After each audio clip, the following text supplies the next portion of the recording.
Okay, so good afternoon, everybody. Today I'm going to be telling you about a new AMR genotype phenotype database called Cabbage. If you were at the TARGetAMR conference last week, you would have heard me speak about this briefly. So hopefully today I can give you a bit more context on the project.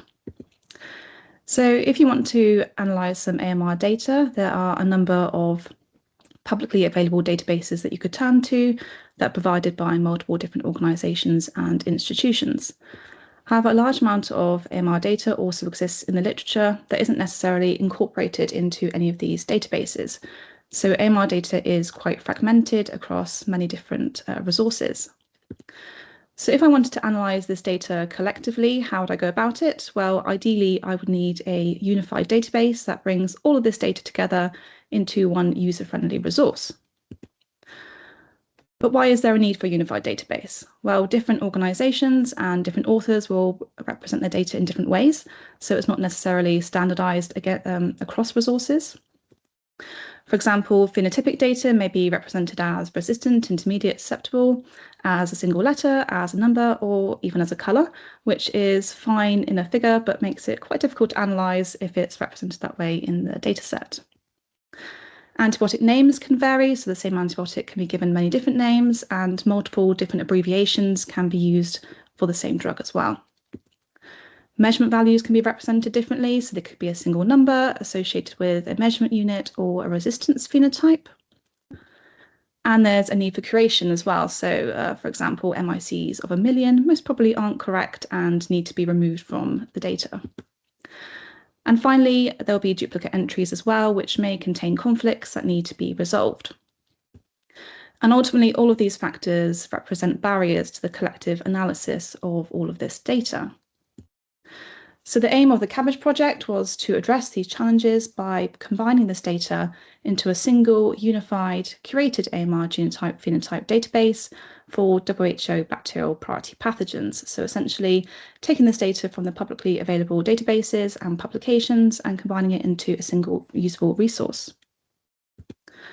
In terms of how Cabbage was created, it started off with initial data collection from 9 different databases, as well as publications identified through our own literature review. This was followed by a process of data standardization, curation, and finally deduplication. The data was mapped to a set of 27 standardized fields, including those relevant to the genome, the phenotype, and the metadata. So one of our priorities was to include as much metadata as possible to really increase the usability of the data, but also provide a lot of context around each entry. We also harmonized the antibiotic names. As I said previously, there can be a lot of variability, and extracted those names from abbreviations, which was quite challenging in terms of publications, as the corresponding name may be hidden away in the manuscript or in the supplementary information, figures, figure captions, and so on. We also harmonized the phenotypes, standardized things like country names, testing methods, host collection year, and so on.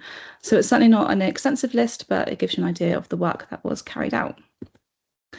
I'd also like to highlight these 2 specific fields. So where phenotypes are available in the original dataset, they may be based on outdated breakpoint information.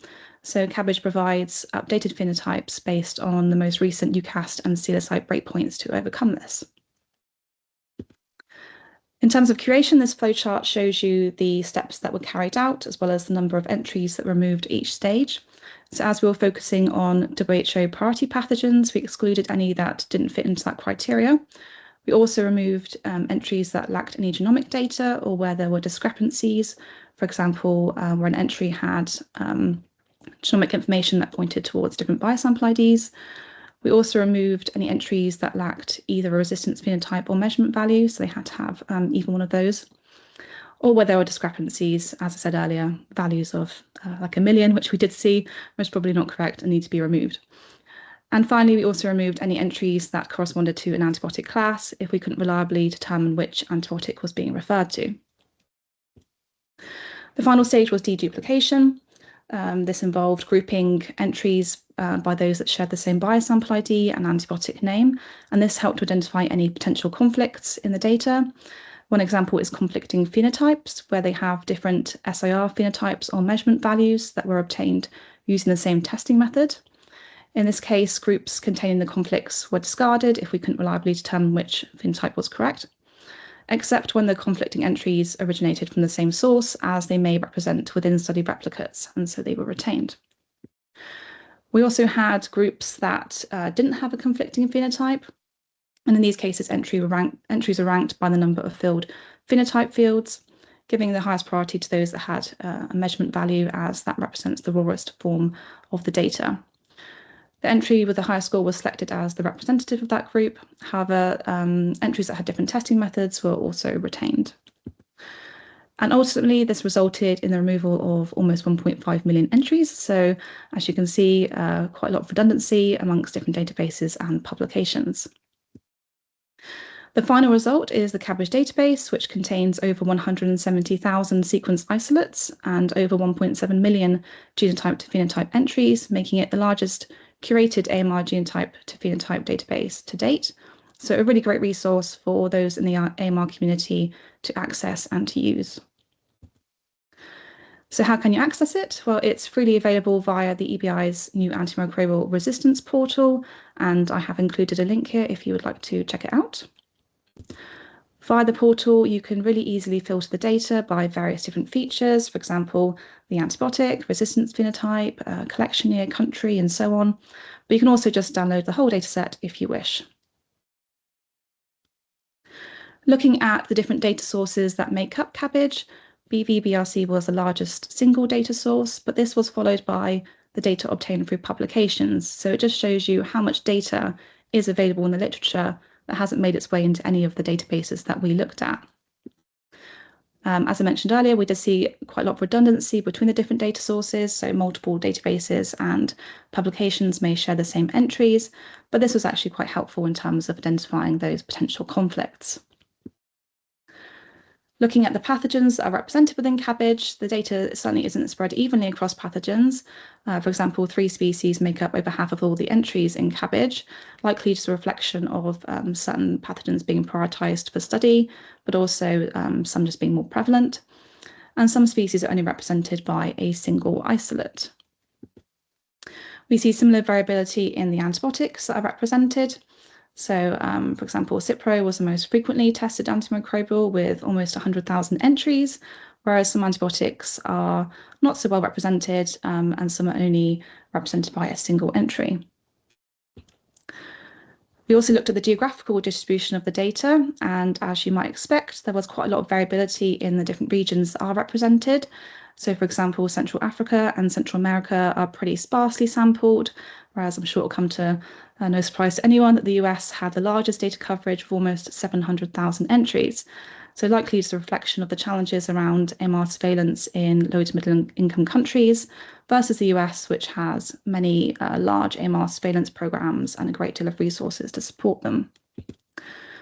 We also looked at the temporal variations in the data. So we see quite a steady increase in data availability from around the year 2000 and onwards, with the widening use of whole genome sequencing, it becoming quite a bit cheaper, and also advances in AMR surveillance.